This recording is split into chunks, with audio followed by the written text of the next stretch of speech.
Welcome into another Dynasty video, joined as always with my boy Ryan Cash Sharma. And today we decided to do a little hater episode. We are talking about the biggest Dynasty frauds of 2025 and guys that we think are probably going to take a step back to their relative success in 2025 going into 2026.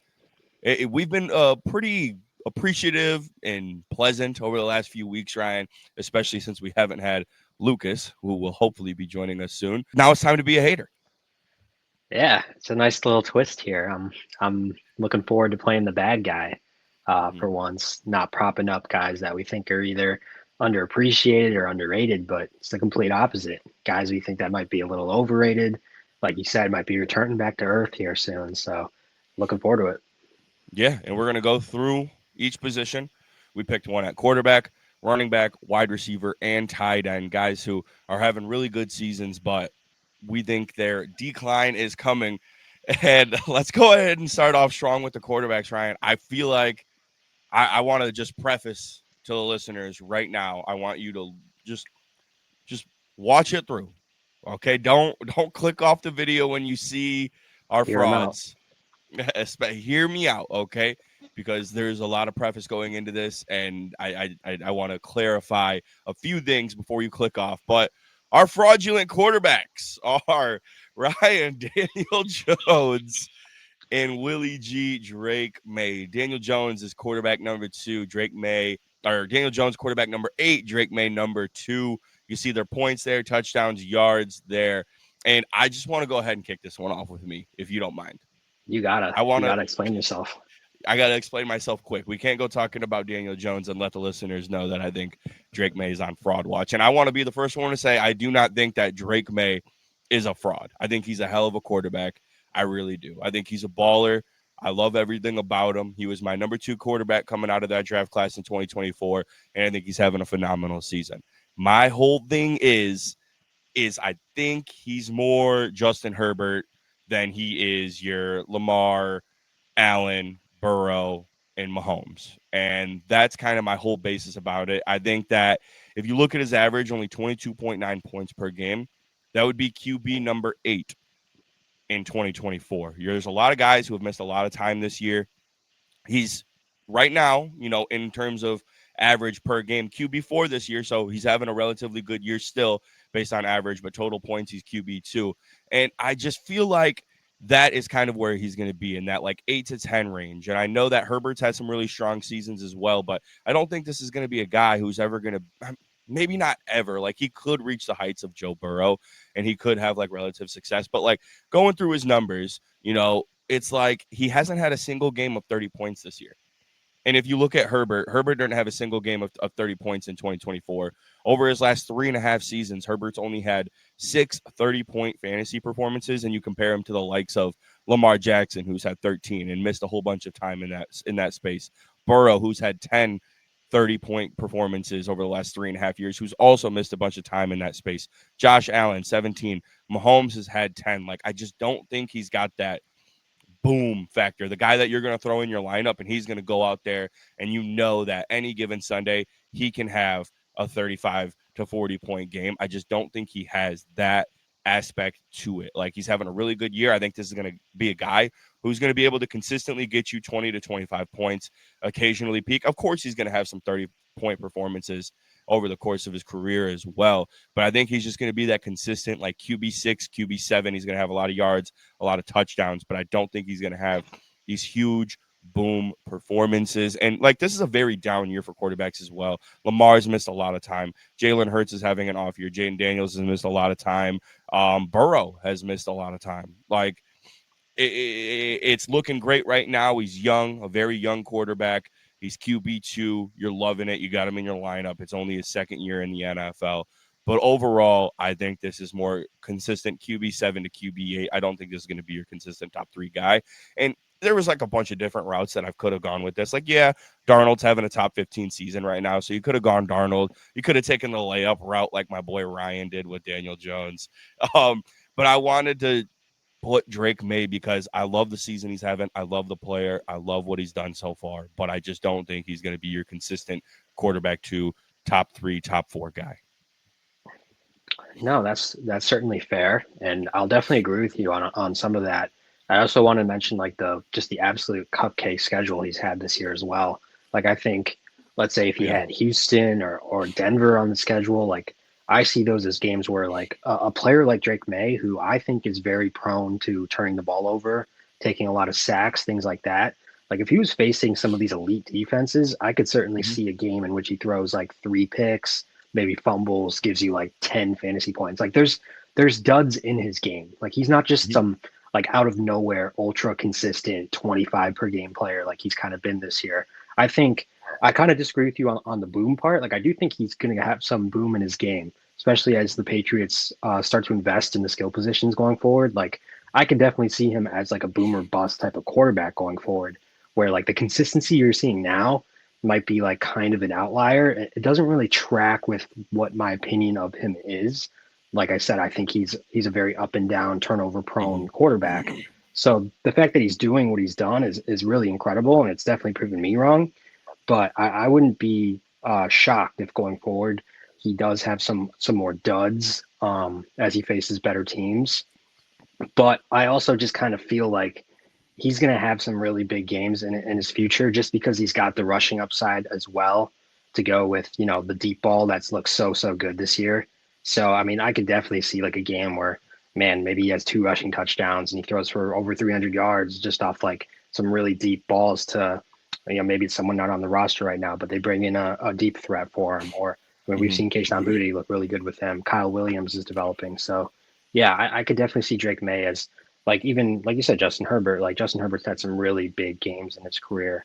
I also think there's Mhm. a little Josh Allen in this game, even maybe he's not as big as him right now, but he's still really young. So what if he puts on like a lot of muscle and he, one day he's 6'5", 230, and he's got an insane athleticism. So yeah, I could definitely see him going down like the Josh Allen path as well. So I definitely see some boom in his game, which is why I would be afraid to say that he doesn't have like top three potential.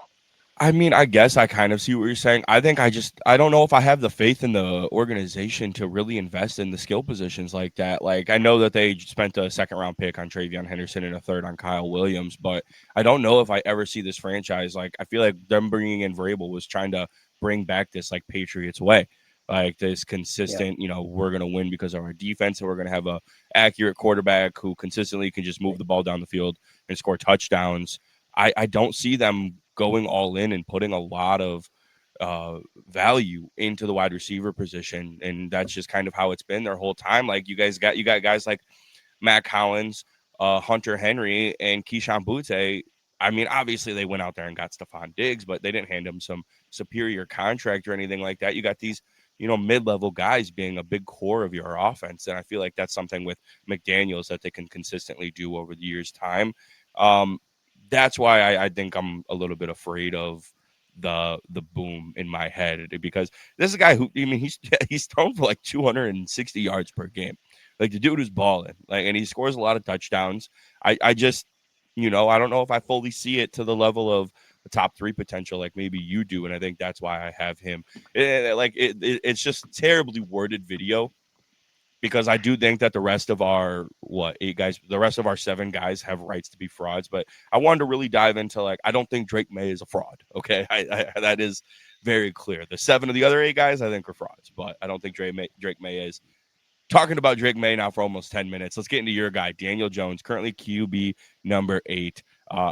Could have a lot of fraud potential in him. Give me your reasoning. Yeah, so this one's definitely not as sexy a pick. I feel like it's even, like you said, maybe even a cop out of a pick because anybody who's been really paying attention to the NFL would probably agree with this one in the sense that he's come back to earth quite a bit. Now, if we did this like last year, I probably would have went with you and like lit the world on fire with a crazy take, like maybe Jaden Daniels. I would have said last year was a fraud, but yeah, I'm kind of playing it safe here. Um, for fantasy. I do think that he's got some, upside just in his running ability, but I just think that his real life flaws stick out to me because, in a million years, I could have never seen coming what he has done this year. Like I've never been a Daniel Jones guy. I didn't really believe in him as a prospect. I thought he was incredibly overrated and overdrafted. He was bad in New York, and I know you can just say he needed like a better situation, but honestly, like I don't feel like he's upgraded situations that drastically. I mean, the only thing that really jumps out is O line because I know for a couple of years there in New York, the O line was just brutal. But I mean, he had Saquon Barkley in New York. He had Malik Neighbors last year. To me, like Shane Steichen and Brian Dable aren't like tiers apart in terms of play calling ability. It just kind of seems to me like he was on a heater to start this year. Maybe it was like a honeymoon phase, but recently it's not looked too well. We see the last 3 games he's had 4 interceptions and 6 fumbles. 3 of those fumbles have been lost, so that's 7 turnovers in the past 3 games. And he's also only averaging 18 fantasy points a game in that stretch. So I feel like with Daniel Jones, like I even brought up his dual threat ability, but I mean, as he gets up there in age and he's been injured a lot, I feel like his legs might even be going soon.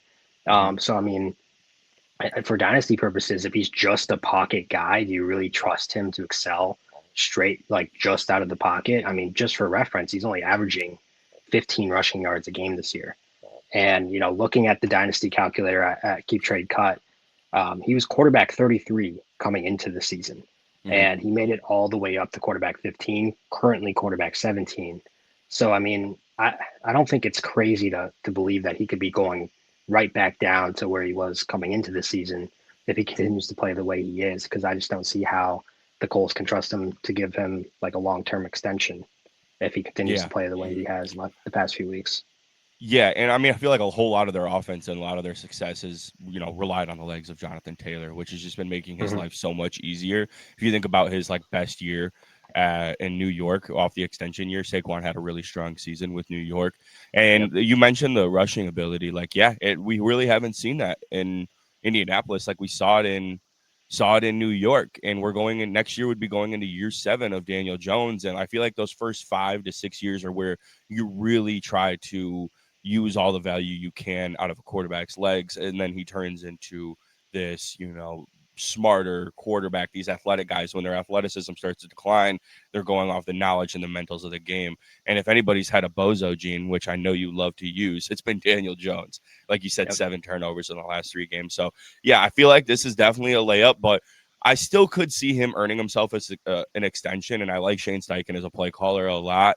I do think he could still consistently put up like top 15 numbers in this offense, but we know that Jonathan Taylor's had injury history, and the second that he's not on the field, it could be scary for Daniel Jones having all of the pressure necessarily, on his arm, which we have for the most part of his career failed to trust. So I feel like, yeah, I think we're going to see a pretty steep decline here, but I do kind of still, I don't mind that quarterback 17 ranking in which where he's at on Keep Trade Cut. But in terms of QB8 numbers for this season, no, I'm not buying that in long-term success. Yeah, even if that O line starts to get hurt, because like I said, we saw what happens when he has a bad O line in New York. So I think Hmm. he's also been a recipient not just of Jonathan Taylor, but of having probably the number one offensive line in football. Yeah, 1000%, 1000%. Let's move on to the running backs. Ryan, you're rolling with the number 3 running back, Devon A. Chain, and I'm rolling with good old Travis Etienne. We'll kick it off with you. A little bit of a shocker here. Devon A. Chain at number 3. Let me hear your reasoning. Yeah, no, it's kind of like opposite day here because I'm the anti Drake May guy and you're the anti Devon A chain. Yeah, But I exactly. mean, he kind of jumps out the page to me just when I'm looking at potential frauds because, he's currently RB4 in points per game and he hasn't missed a single game this year, which is pretty, shocking to me. I think he's a very good player and an absolute weapon in the run and the pass, but I'm scared of a couple things here. First, Mike McDaniel leaving. You might not think this is like a bad thing because a lot of people have been hard on Mike McDaniel lately, saying that he's a bit of an idiot in terms of like, especially his ability as a leader to manage a locker room. But I feel like what you can't deny is that he's kind of a genius when it comes to scheming the run game. So, Yeah. I mean, with him gone, who knows who will come in and maybe even change that running scheme. And if they do change that running scheme, maybe they favor a different player who's more effective between the tackles, someone who can handle more of a workload. So that kind of scares me, depending on who the next coach of the Miami Dolphins might be. Next Yeah. is Tua. I mean, once again, you'd be like, why would Tua leaving or potentially being moved on from be a bad thing? But I mean, especially considering he's like a bottom five, bottom 10 quarterback in the NFL. But with Tua, he's averaging 7 targets a game this year. Devon A. Chain, that is. So I mean, I Mhm. feel like he's a major product of Tua being a guy who gets the ball out of his hands quick, doesn't really have much playmaking ability, doesn't have much of an arm. He kind of reminds me of like Alvin Kamara in that way. I remember when Alvin Kamara had Drew Brees or Derek Carr. It was like these quarterbacks aren't good, but what they do is they check the ball down a lot. So, Pause, pause on the Drew Brees. These QBs ain't good. well, towards the end there, it was The pretty back, bad. yes, he caught Drew Brees at a bad time. I didn't mean to interrupt you, but I had to. We're not trying to get canned or canceled here. Drew Brees is a Yeah, QB. Drake May and Drew Brees. But no, well, Drew Brees was still good when he got there. I think it was like the last Yeah, year or two of Drew Brees. yeah. That was just like he couldn't throw the ball past 10 yards. And then Hmm. Derek Carr last year was the same way. And I kind of think that's what Devon A. Chain's kind of in right now in terms of a role. And like what happens next year if they draft a guy who's more of a playmaker at quarterback? Or what if they trade for Kyler Murray or Anthony Richardson? Now all of a sudden those 7 targets a game turns into 3 targets or 4 targets. Yeah. And then lastly, like the major concern I have with him is just the frame and the durability concerns. Like I mentioned, he hasn't missed a game this year. That's really crazy to me considering his usage. I mean, he's getting 7 targets a game, and on top of that, 15 carries a game. So I just think that's super unsustainable for a guy that weighs 190 pounds. I mean, historically, I don't think you would ever find a guy that weighed that little getting that kind of usage and volume. So, I mean, he should be a good player going forward, but I just don't think he's a top 4 points per game kind of guy. And, currently the Dynasty trade calculator at Keep Trade Cut that we've referenced a lot, they have him as RB4, meaning you could get like insane value for a running back that I don't think is going to age well at all. Hmm. Yeah, I agree with you, and you know me, I've been very anti Devon A Chain, and I feel like not necessarily anti Devon A Chain, but like for all the reasons that you listed off on like how I think the future is bleak for the Miami Dolphins. That's why I've been so, and then the frame and the build. That's why I've been so worried about the Devon A Chain fall off, and I agree with you wholeheartedly. I am starting to maybe think that Mike McDaniel could be back. There's a reason they haven't fired him. It's because they think that there's maybe something there, and they want to see what the new GM that they bring in thinks.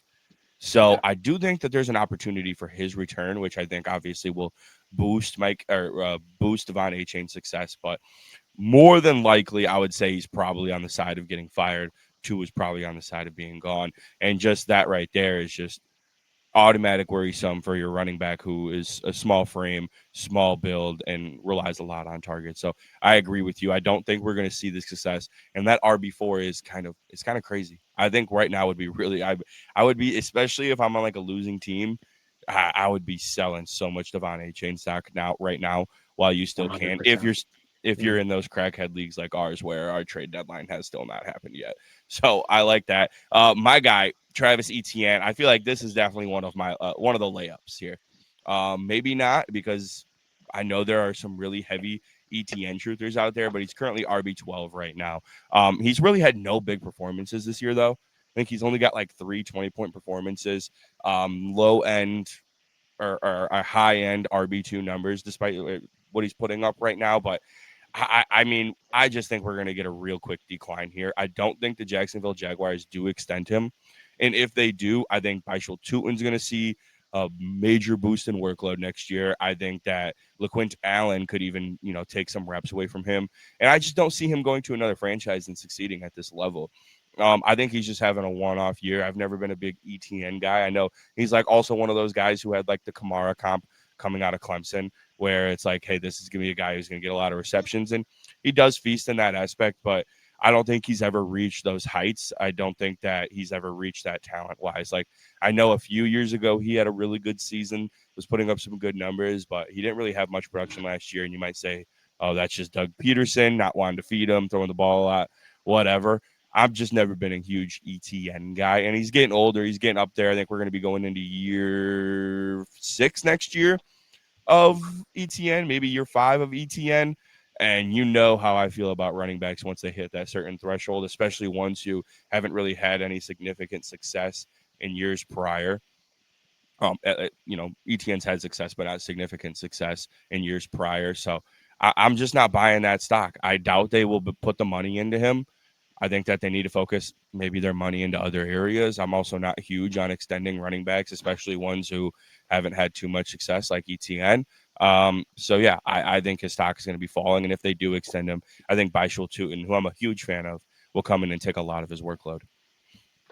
Yeah, I definitely agree with you. I was a pretty big ETN guy out of college just because I liked him going to a team with his college boy, Trevor Lawrence, and I thought that was going to be a nice dynamic connection, especially like you said, ETN being a really dynamic prospect and having that dual threat ability to both run Mhm. and catch. So I thought there Yep. was some potential there, but it never really worked out, and Jacksonville never became that offense that we thought they could under Doug Peterson. Obviously, a lot of that was because Trevor Lawrence never really took the jump. But yeah, I think as the years have gone on, it just hasn't really blossomed into what it could have been, at least what we thought it could have been. Yeah. And I feel like now he's just kind of the recipient of like he's just kind of a bridge player. Like he's just Hmm. the guy that's left over there, and maybe the most talented in the room for now. So they're going to give him the targets and give him the touches. But like you said, I don't see him being a second contract kind of player. And then I also find it just tough to imagine him signing somewhere and having the same usage that he did in Jacksonville. Like I can't think of a team that would use him as a three down kind of guy. Like I feel like he might transition into being more of a third down back. So Yeah. like I could see the Chiefs using him like they use Brashard Smith, but like maybe more Hmm. running. So Yeah. I agree with you, and I don't really think he's going to be a workhorse ever again like he was at one point in Jacksonville. Yeah. Wholeheartedly agree with you. Yeah. I mean, I think that's money. I think sell the stock on him now, like immediately. Like if anybody wants to come buy Travis Etienne, come get him. I don't know if I've ever even owned Travis Etienne. Like I think about it right now, I don't think I've ever once had him on any of my dynasty teams. Kind of crazy to think about. All right, let's move into the wide receivers. Ryan, fraud. Quentin Johnston. I'm rolling with Cortland Sutton, currently wide receiver 19. Johnston, after a very hot start to 2025, currently ranking in at a low end wide receiver 3 at number 27. And we can kick it off with me and Cortland Sutton. I just think the proof is in the pudding here. He's 30 years old. Week 4 of next season, he'll be 31 years old. And we all know famously that once these wide receivers hit that age of 30, unless you're, Devontae Adams, the decline is there. It's I would say probably 75, 80, 85% of the time the decline really starts to hit. And we're also now starting to get into the point of the season where these young guys that I feel like Sean Payton has been chasing to get in and get some success, it's starting to show a little bit. If you look at their last 4 games, Pat Bryant averaging 8.6 points per game. Cortland Sutton, 9 points per game. So Pat Bryant's only averaging zero point 0.4 points per game less than Cortland Sutton. Troy Franklin averaging 15.65 points per game over the last 4 games. I don't know how Sutton is still wide receiver 19 because over the last 4 of his 6 games, he's scored less than 11 points in the last 4 of his 6 or 5 of his 6. I think he had 16-point performance against the Giants a few weeks ago. And I think it's mostly just because I think that younger talent is starting to grow up around him. They're spreading the ball out more. Troy Franklin even has more targets than him on the season. And I just think that's kind of it's going to be maybe a more Troy Franklin, Pat Bryant, and Cortland Sutton spread out as we get into the later part of this season and probably into the future. Maybe they still could go out there and target a better wide receiver in free agency, but I know they extended Sutton, so I don't think they're going to put too much capital in the wide receiver spot. But I think this is going to become a more even keeled offense instead of Sutton being the number one guy there.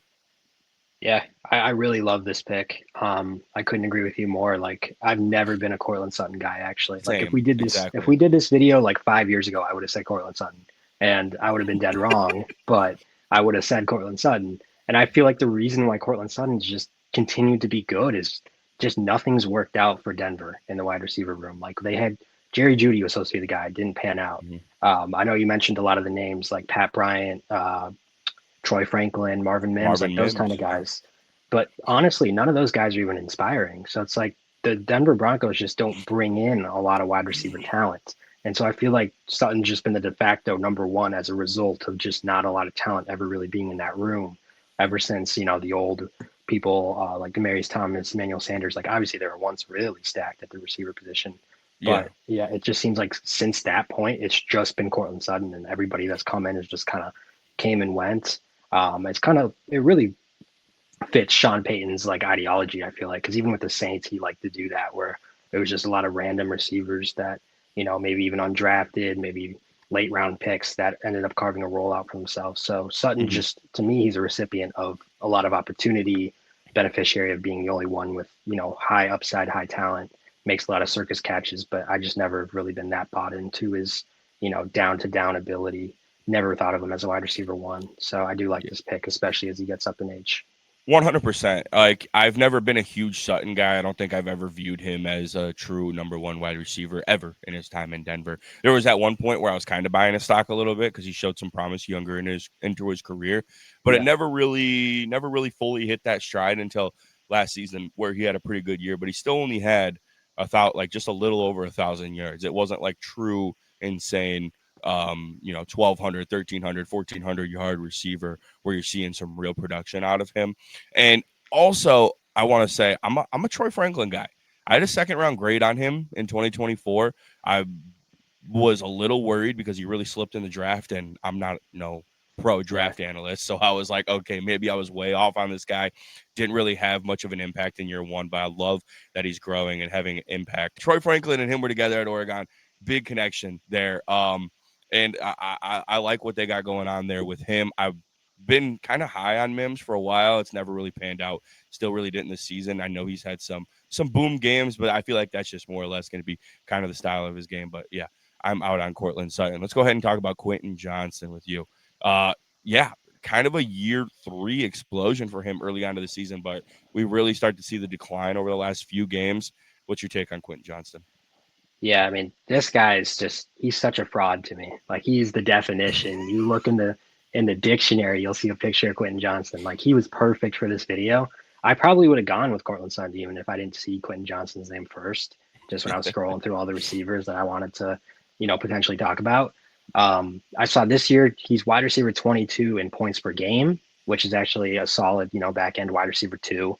On keep trade cut, he's wide receiver 35. And in terms of value, that's the equivalent of an early second round pick in this draft.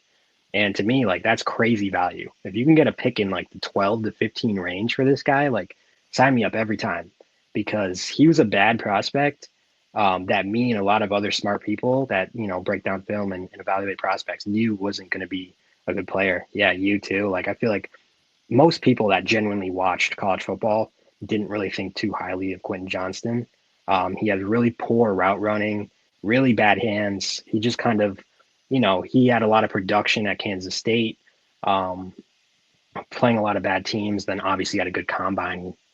He's a freak athlete, but he was a really awful bust in year one and two in the NFL. He constantly cost them games. And I feel like everyone seemingly forgot about that just because Herbert made him look good for a few weeks to start the year. But now that the Chargers offense has kind of regressed to the mean, they remember their O line sucks. They remember Greg Roman's their play caller. Since those first 4 weeks, he's only averaging 8 points per game. So, in my opinion, the Chargers offense is never going to have enough volume to support 3 to 4 pass catchers at a time. And we already know Lad McConkey's a guy. I think Orlando, whatever his first name is, Aronde Gadsden, Gadsden, baby. Oronde Gadsden. He looks like he's going to be a legit guy for the years to come, young tight end. And I think Trey Harris is better than Quentin Johnson too. He was their second round pick this year. So I really wouldn't be surprised if Quentin Johnson goes back to being just like a boomer bust wide receiver three in this offense. And he got to wide receiver 22 on keep trade cut earlier this year, which was the equivalent of a first round pick. So maybe I'm a little bit late on this. I mean, imagine you could have gotten a first round pick with Quentin Johnston, but still, like right now, even he's at really good value. Coming into the year, he was wide receiver 79, which is literally basically worthless. Like he might have been Yeah. on your waiver wire in some dynasty leagues. So Oh yeah. I wouldn't, yeah, like I really wouldn't be shocked if it got back to that level. I think, the first 4 games was just a flash in the pan. Like I said, I think the Chargers offense was playing a little bit outside of themselves. And I think he was a recipient of a lot of just great Justin Herbert plays. But I think as time's gone on, he's returned to who we knew he was and who he has been in his first 2 years in this league. Yeah, I agree wholeheartedly. Fun fact, I actually gave Ryan Quentin Johnston's TCU college autograph card as a graduation present. Still have it. Yeah, I'm I don't hedging know. my You should. bets. I got his autograph, and then I'm talking shit on him on YouTube. But one of the two I will was work gonna out. say you probably could have sold that for like $20 in like week 4. You maybe should have jumped Yeah, on that while you could. But yeah, I wholeheartedly agree with you. I was not a big fan of his coming out of college. I thought it had Kevin White written all over it. It took me right back to Kevin White. You know, speed, quick, good size, but brick hands. Can't run the route tree. I don't hmm think this guy should have been a first round pick, and it's kind of just played out that way. Like you said, flash in the pan, sell him off if you can. I know that the last couple weeks probably haven't been too great for his value, and people are starting to think that he's getting back into form. So, not great if you're a Quentin Johnson holder for some reason, if you ever were. But yeah, I wholeheartedly agree with you. I think Lad McConkey's talent is way too good, like to for him to come in and take any serious significant targets away for long-term value like he was in the first few weeks. And they need to get Keenan Allen out of there because I'm a huge Lad McConkey guy. They need to get Keenan Allen the fuck yeah, out of Dodge, dude. It's funny that every time we talk about it, you're like, Keenan Allen don't scare you early into the season. And I was I like, know. oh yeah, hell I was no. cooking. And you cooked. You cooked hard. Let's go ahead and move into tight ends to wrap up the show. Ryan, you're rolling with Jake Ferguson. And I know you're a Jake Ferguson guy, so this one kind of threw me for a loop. This is your boy, tight end number 2 currently. I'm rolling with Dallas Goddard, who is currently ranked at tight end number 6. Ryan, I gotta hear this because I know you love some Jake Ferguson. This one hurts, man. This one hurts. He was my buy low tight end coming into this year. Yeah. And to be honest, like of all the takes I've ever had on this channel, that might have been the best one. Like that honestly might have been the best one. He's been the tight end 2 this year, like you said, tight end 4 on a per game basis. And he has a nice piece of the pie in this high powered Dallas offense. But the reason I'm turning on him a bit is like a lot of his big games actually this year happened when CD Lamb was out. And I think those are inflating a lot of his numbers quite a bit. Since CD Lamb has returned, he's only averaging 5.8 targets per game. He only has 460 yards total on the entire season. But the reason why he's been so good is because of those unsustainable 7 touchdowns. Hmm. I think those touchdowns are very unsustainable because he's not really like a red zone tight end. He's not Jimmy Graham, where it's like you're throwing the Yeah. ball up to him and he's going up one on one. Like he's just kind of finding the soft spot in the zone. He's getting lost a bit. And I think that's kind of lucky. Like I think that can fluctuate from year to year, just in terms of touchdowns, because when you're just getting lost in zone coverage in the end zone, I mean, that play could have been open to anybody. And Yeah. so I feel like CD Lamb and George Pickens, those are 2 legit wide receiver ones at this point. Hmm. And, assuming that Dallas retains George Pickens, because I don't see why they wouldn't, but it is Dallas, so you never know, obviously. But George Pickens to me has proven to be a superstar receiver this year. We know CD Lamb's a top 5 kind of guy. So I think at best, Jake Ferguson's going to be a number 3 option with average touchdown upside. He's not going to do what he's done this year ever again. Whereas like other tight ends in this range, to me, have more legit number 1 or number 2 target upside. Like Yeah. Tucker Kraft could legit be a number 1 for Green Bay, or Dalton Kincaid even. Like I know people are kind of like iffy about him, but I mean, there's a world where Dalton Kincaid's at number 1 in Buffalo's offense just with how bad their weapons are. Yep. So I feel like Jake Ferguson being in that kind of range in terms of dynasty and being a pretty solidified number 3 option, I just think he's going to settle back into being like a tight end that gets you maybe 8 to 10 points a game and Hmm. has limited upside because of his role in the offense. And I think what we've seen this year is mostly just an outlier driven by a ton of touchdowns. So I still like the player. He's still young. He got the contract extension, but I view him more as like a back end tight end 1 than obviously a top 2 or top 4 kind of guy.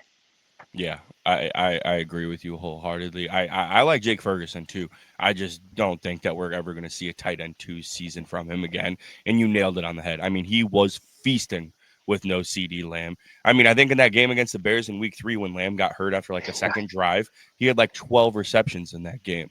Like Yep. it was all him. I mean, George Pickens eventually came onto the scene. His talent is finally starting to show fully what it is in this offense. And like you said, with Lamb and Pickens on the fucking field, he's going to be at best option number 3 and the touchdown numbers. And that's exactly where I'm going with this with Dallas Goddard. Same amount of Yep. touchdowns. I mean, 7 touchdowns, only 376 yards. I don't even know what that is in yards per game, but that's not great. But those touchdowns are keeping him up there. I mean, he's number 15 My bad. He is the number 15 tight end in yards in the whole Yeah. season. That's not great. Number 20 in receptions. Oh, flip that. 15 in receptions, 20 in yards. Number one, tied for number one in touchdowns with Jake Ferguson. That's just not sustainable. It's Nope. not, especially when you're thinking about the offensive woes that the Eagles are going through. Saquon, comparative to last year, maybe even in other years, down a little bit. Devonta Smith, AJ Brown are there. He's option number 4 in this offense, probably the third option when it comes to receiving, but this isn't necessarily an offense that's built through the high-powered passing game. It's we're going to run the ball and we're going to, take shots to AJ Brown and hit Devonta Smith on the crossers, and that's about all you really see. That's from this offense. I don't think that Dallas Goedert's 7 touchdowns through 11 games is sustainable in any way, shape, or form in the future. And he's 30 years old. He's not young like Jake Ferguson. So having a tight end 6 season, you could try and maybe ship that off to somebody. But if anybody really knows ball, you're going to have a hard time moving this guy in the offseason with his age. And if they just go look at the touchdown success with this guy, I don't think that you're going to get much value for Dallas Goedert. But hey, if there's buyers out there, go seek them. Go seek them. That's what I'm saying there, because I'm not buying any long-term success for this guy. And he's had injury history as well. We're going to be going into, I believe, year 9. He was an 18 pick. So 18, 19, 20, 21, 22, 23, 24, 25, 26. Yeah, we're going to be going into year 9 next year for him. And, he's having one of the better years, probably his best year since 2022, where I think his value kind of peaked. I remember that being a really good year for him. So, yeah, ship off your Dallas Goedert stock as soon as possible. Yeah. What's weird is like I consider myself a pretty good ball knower. I watched a lot of Philly games. I watched the NFL quite a bit. I never would have been able to tell you he had 7 touchdowns this year. Like I I have no idea. Like when is he scoring these touchdowns? he so one there was like that they were doing that little, it was like sort of like a trick play where they ran it like 3 straight times. I forget the formation that they ran it out of, but it was sort of like, it was like the Philly special. They were running, or not the Philly special. They were running like the tush push, and out of it they would throw a quick screen, like because the Oh, box was okay. so stacked. Like Yeah. I believe that he's got like 3 or 4 touchdowns off that play alone this year, and they were earlier into the season. Now they started keying in on it a little bit more. But regardless, I think he has like 3 more touchdowns other than those. But there was one game where it was twice in one game where it was just some, like, they were running the tush push, and they get out of the tush push quick out to um Dallas Goddard. Yeah. So Well, then he's cooked if that play gets banned too. Then never thought about that. We were thinking yeah, of the implications to like Jalen Hurts and Saquon Barkley. Maybe Dallas Goddard's the biggest faller if that play goes. But yeah, that's definitely surprising to me. But yeah, I agree with you in everything that you said. I think there's a world though where maybe AJ Brown gets traded. Maybe they don't feel the need to kind of replace AJ Brown because they're so low volume anyway. And then Dallas Goddard gets elevated back into a number 2 role. But I kind of view Dallas Goddard as like a mid floor, but like insanely low ceiling kind of guy. Like yeah, he's going to get a couple of receptions a game. He's going to get his like 30 to 40 yards. So he'll give you a safe like 6 7 points, but he'll never give you the touchdowns that he's giving you right now. So it's kind of like yeah, a worse version of Jake Ferguson, in my opinion, where it's like, yeah, they're being bolstered right now by touchdowns, but in general, they're usually a safe play, but just not to the upside that they've kind of shown this year. yeah, 100%. Yeah. So, like I said, 7 of these 8 guys frauds. Drake May not a fraud. Need to go out there and clarify that one last time. Any closing thoughts, Ryan, before we shut this bitch off? Drake May's a fraud. Just say it. Just say it. You want to. Not at all. I don't want to. I do not want to get canceled early into my YouTube career and early into our dynasty career. This is one of those takes, though. I feel like I'm going to come back to this in a few years, and we're going to see consistent QB8, QB9 numbers for Drake May, and I'll be like, hey, told you he wasn't QB2. Top 10 quarterback, yes, but he's no QB2 for fantasy football. Thank you guys so much for tuning in to another video. Thanks to Ryan, Cash, Sharma for hopping in as always. Hopefully the 3 of us are back next week. And I think we've gone like 3. I don't think we've done it. I don't think we've done an episode, the 3 of us, in like 4 straight weeks. You missed one, and then me and you have gone 3 in a row here. So Yeah, I know. we need to get the We gang need back the together. band back together. Yeah. Yeah, ASAP. Otherwise, we're gonna kick them out of here, dude. All right, we'll talk to you guys soon. Peace.